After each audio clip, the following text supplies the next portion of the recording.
Hello and welcome to the channel. तो आज हम करेंगे लीड कोड का क्वेश्चन नंबर 1155।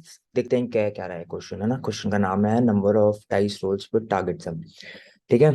तो यहाँ पे लिखा हुआ है कि you have N dices and each dices has K faces number. ठीक है। और ठीक है। ठीक है। तो बेसिकली ये क्वेश्चन क्या क्या रहा है, बेसिकली ये क्वेश्चन कह रहा है कि हमारे पास एन डाइसेस दिए हुए हैं। ठीक है। एन डाइसेस लूडो खेला है सबने, सबको पता है डाइसेस क्या होते हैं। ठीक है।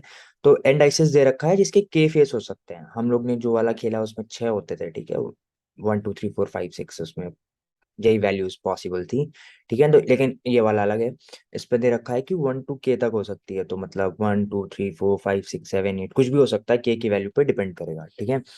तो अब हमें क्या करना है, तुम्हें उसको हर एक वे में अरेंज करना है। तुम उसको फेंकोगे तो एक वैल्यू आएगी। ठीक है। एक वैल्यू आएगी और उस वैल्यू के हिसाब से तुम्हें क्या करना होगा, उसको अरेंज करना होगा। हर डाइस का अपने अपनी वैल्यूज आ सकती है 1 से K के बीच में। और जब तुम एन डाइसेस को अरेंज कर दोगे तो एक वैल्यू उन सबका एक सम बनाओगे, तो वो एक सम आना चाहिए। और हर डाइस का जो सम आएगा उसको इन्होंने टारगेट दे रखा है। तो इन्होंने बताया कि इसको कितने वे में अरेंज कर सकते हैं। ठीक है। क्वेश्चन समझ में आ गया। सोचना कैसे है क्वेश्चन को सॉल्व करने से ज्यादा सोचना कैसे है, ये वाला अप्रोच लगेगा। तो यही वाला अप्रोच क्यों लगेगा, बाकी कोई अप्रोच क्यों लगेगा। मेन फोकस हमारा इस पे होना चाहिए, प्रॉब्लम सॉल्विंग पे। ठीक है। तो सपोज कर लो अगर ये रियल लाइफ में करना होता तो हमसे कैसे, हम दिमाग में से कैसे सोच रहे हैं, जो दिमाग में सोचेंगे उसी को कोड में करना है। कैसे करेंगे। तो सबसे पहले तुम क्या करोगे, एक डाइस पे तुम 1 लिख सकते हो, 2 लिख सकते हो, है ना। एक डाइस की वैल्यू सपोज कर लो हमें n = 2 दे रखा है, मतलब दो डाइसेस हैं और हमें 6 चाहिए। तो अगर पहले वाले पे 1 हुआ, 7 कर लेते हैं। ठीक है। अच्छाई के लिए एक अच्छे एग्जाम्पल 7 ले लेते हैं। 7 हो गया। तो अगर पहले वाले पे 1 आएगा तो दूसरे वाले पे क्या आना चाहिए, 6 ही आना चाहिए। अगर 6 के अलावा उसमें 5 4 3 कुछ भी आया तो क्या वो सारी वैल्यूज सही होंगी, नहीं, वो सारी वैल्यूज सही नहीं होंगी। तो 1 के साथ 6 वाला चाहिए। फिर दूसरा कैसे होगा, अगर उस पे हम सपोज कर लो 2 आया तो दूसरे वाले पे 5 वाले से भी तो बन जाएगा, है ना। तो ऐसे ही तुम अगर देखोगे तो तुम डाइसेस को ऐसे ही अरेंज कर सकते हो। ठीक है। तो हर डाइस पे तुम जाओगे, हर डाइस की एक वैल्यू होगी और फिर उस वैल्यू के बाद तुम उसके अगले वाले डाइस पे जाओगे, उसकी वैल्यू सेट करोगे और ऐसे करते करते लास्ट में देखोगे, लास्ट में अगर उसका सम टारगेट के बराबर है तो ठीक है, गुड है। नहीं, नहीं बराबर है तो फिर वो हमारे काम का नहीं है। ठीक है। तो अगर इस क्वेश्चन को देखोगे तो तुम्हें क्या लगता है कौन सा अप्रोच लगेगा, क्या हम इसे किसी मेथड से कर सकते हैं, सॉर्टिंग नहीं लग सकती और कोई डेटा स्ट्रक्चर यूज में नहीं आ रहा है। तो मेरे हिसाब से ये रिकर्शन है। ठीक है। अब ये रिकर्सिव कोड रहेगा, रिकर्सिव कोड, रिकर्सिव क्वेश्चन है। रिकर्सिव क्वेश्चन अगर हम देखेंगे तो शायद इसमें डीपी लग जाए, क्योंकि हम ऑप्टिमाइज कर लेते हैं ना, जो हमारी वैल्यूज सेम रिकर्सिव वैल्यू आती है तो उसको ऑप्टिमाइज कर लेते हैं। इसको और भी समझने के लिए हम एक एग्जाम्पल पे इसको रन करके देख लेते हैं कि जैसे हम रिकर्सिव से सोच रहे हैं क्या वैसे इसको कैसे करेंगे। ठीक है। तो ठीक है। तो यहाँ पे हम ये वाला एग्जांपल ले ले रहे हैं जो इसमें हमारे गिवन है कि क्या गिवन है हमें, n = 2 गिवन है, k = 6 गिवन है और टारगेट या जो हम इसको सम कह लें वो कितना गिवन है, 7 गिवन है। ठीक है। तो k तो हमेशा कांस्टेंट रहेगा क्योंकि जो फेसेस हैं वो तो कांस्टेंट ही रहेंगे, फेस में तो कुछ चेंज होता नहीं है। ठीक है। तो फिर अब हम आते हैं, सपोज कर लो इसमें क्या दिया हुआ है, हमें 2 और 7 दिया हुआ है। 2 और 7 है तो सपोज कर लो जो पहला डाइस है n = 1 है, पहले डाइस में क्या वैल्यू 1 आ सकती है, 2 3 4 5 6 आ सकती है।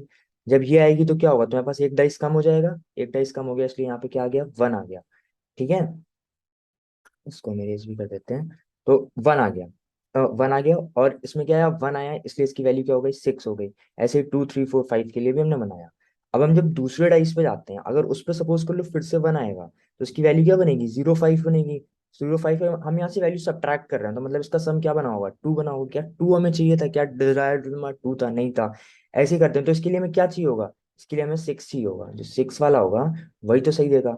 तो जहां पे हमारा n 0 हो जा रहा है और जहां पे हमारे जो सम है वो 0 हो जा रहा है, वही हमारा डिजायर्ड आउटपुट है। तो ये इस वाली स्टैक को क्या, प्रीवियस कॉल को क्या रिटर्न करेगा, इसको 1 रिटर्न करेगा।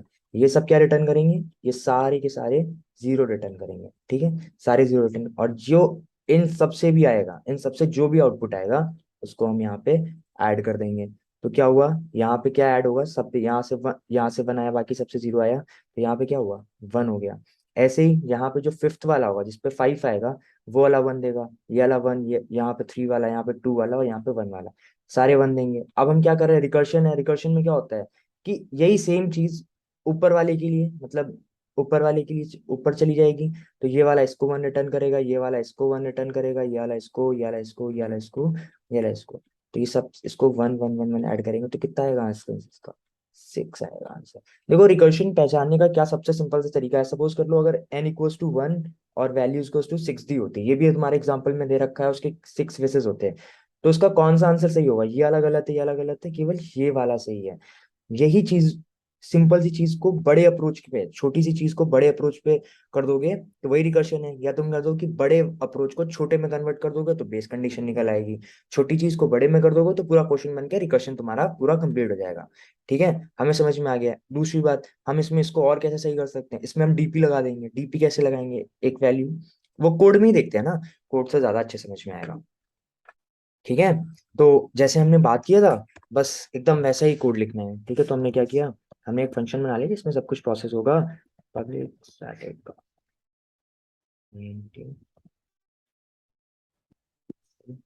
क्या हुआ, यहाँ पे हमारा एन आ गया, यहाँ पे के आ गया जो कि कांस्टेंट रहेगा, और आई एन टी सम आ गया।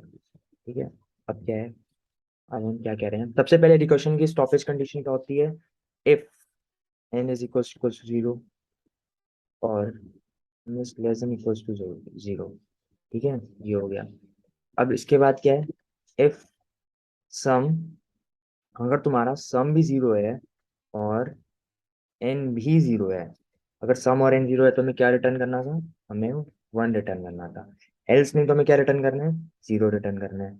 ठीक है, उसके बाद क्या करेंगे, हम एक वेरिएबल ले लेंगे जिसमें जितने भी स्टैक्स जिससे सब कुछ आउटपुट इनपुट आए आउटपुट आएगा उन सबको स्टोर करके ऐड करने के लिए उसको 0 ले लिया, इसकी इनिशियल वैल्यू 0 कर ली। फिर क्या करेंगे, अब हमारी वैल्यू कहाँ से लेके कहाँ तक जा सकती है? 1 से लेके के तक जा सकती है, और हम सारी पॉसिबिलिटीज को चेक करेंगे। इसलिए हम क्या करेंगे, एस प्लस इक्वल्स टू क्या करेंगे, नम्स रोटेल कर दिया। यहाँ एन क्या होगा, एक माइनस हो गया क्योंकि हमने उसको आई वैल्यू असाइन कर दी है। ठीक है, के सेम रहेगा और सब में से आई माइनस कर देंगे। ठीक है, और फिर क्या करेंगे, हम रिटर्न कर देंगे रिजल्ट को, और इसकी कॉल हम यहाँ पे लगाएंगे रोटेल, यहाँ पे एन के और टारगेट आ गया। ठीक है, इसको रन करके देख लेते हैं, देखते हैं क्या आंसर आएगा हमारा, क्या सही है कि गलत है। ठीक है, तो इस वाले पे तो देखो ये सही आ रहा है, लेकिन अगर मैं सारे एग्जांपल टेस्ट केसेस रन करूंगा, क्योंकि रिकर्शन में क्या होता है वो सारी पॉसिबिलिटीज को चेक करता है, और हम चाहते हैं कि अगर हमने एक पॉसिबिलिटी को चेक कर लिया है तो उसका वो आउटपुट अपने आप से दे दे, है ना, वरना फिर वो वहां से ट्री और लंबा बनता जाएगा। तो इसके लिए हम क्या करेंगे, टैबुलाइज अप्रोच यूज कर लेंगे। टैबुलाइज अप्रोच यूज करने के लिए टैबुलाइज अप्रोच या इसको मेमोराइज कर देंगे, हम यहीं पे रिकर्शन कर रहे हैं, मेमोराइजेशन अप्रोच ज्यादा सही रहता है, क्योंकि तुम उस वे में सोच सकते हो, टैबुलाइजेशन तुम सोच नहीं सकते, है ना। तो टैब मेमोराइजेशन के लिए क्या किया, पब्लिक स्टैटिक। जो लोग जावा करते हैं उनके लिए ट्रिक है कि तुम इंटीजर डेटा टाइप ले लो, क्योंकि जब तुम इंट डेटा टाइप लेते हो, ठीक है, तो तुमको उसको इनिशियलाइज करना होता है, बट अगर तुम इंटीजर ले लोगे तो फिर वो उसमें नल वैल्यू होती है, अगर वहां पे प्रोसेस हो चुका है तो वहां पे वैल्यू होगी, तो नॉट नल से कंडीशन आराम से चेक हो जाती है। ठीक है, तो यहाँ पर इसको फिलहाल के लिए टू टू ले रहे हैं, और क्या करेंगे, हम्म, कितना लेना है, n+1, क्योंकि n चेंज हो रहा है तुम्हारा हर बार, और क्या चेंज हो रहा है, टारगेट चेंज हो रहा है तुम्हारा, है ना, तो इंच के बेसिस पे कर देंगे। यहाँ पे हम चेक कर लेंगे कि पहले वो हो चुका है या नहीं हो चुका है ना। इन सम, अगर ये इस पे ऑलरेडी कॉल हो चुकी है तो हम क्या चाहते हैं, हम उसका आंसर मिल जाए।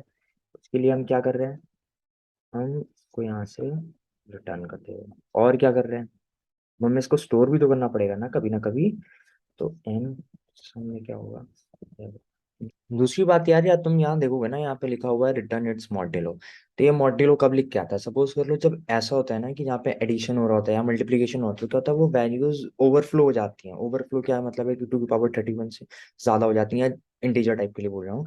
तो उस डेटा टाइप से ज्यादा वैल्यू आते हैं, तो उसको कवर करने के लिए हम क्या करते हैं, मॉड्यूलो। तो मॉड्यूलो ऑपरेशन जहाँ जहाँ लगेगा जहाँ यहाँ पे हमने कहीं एडिशन या मल्टीप्लीकेशन किया है, फिलहाल हमने इसमें यहाँ पे किया है, तो हमें कुछ नहीं करना है, res equals to res plus कर देंगे, और इसका मॉड्यूलो निकालना है। मॉड्यूलो की वैल्यू दे रखी है हमें, क्या दे रखी है, 1e9+7 दे रखी है। कोड को रन करके देखते हैं, इस पे पहले टीएल आ रहा था, देखते हैं अब क्या आता है। Oh my god, is not equals to null होगा यहाँ पे, है ना। ठीक है, ये इसके लिए चल गया है। अब अब इसको सबमिट करके देख लेते हैं। तो भाई देखो, कोड भी हो गया सबमिट। देखो यार, डीपी देख के डरना नहीं है कभी भी, ठीक है। अगर तुम किसी भी डीपी का रिकर्सिव अप्रोच समझ लेते हो तो फिर उसको मेमोराइज करके उस पर लिखना काफी आसान हो जाता है। एक बार बस रिकर्शन पे होल्ड बना लो, डीपी आसान है। और यार वीडियोस देखते रहो, अच्छे लगे तो लाइक शेयर सब्सक्राइब भी कर दिया करो यार। ठीक है।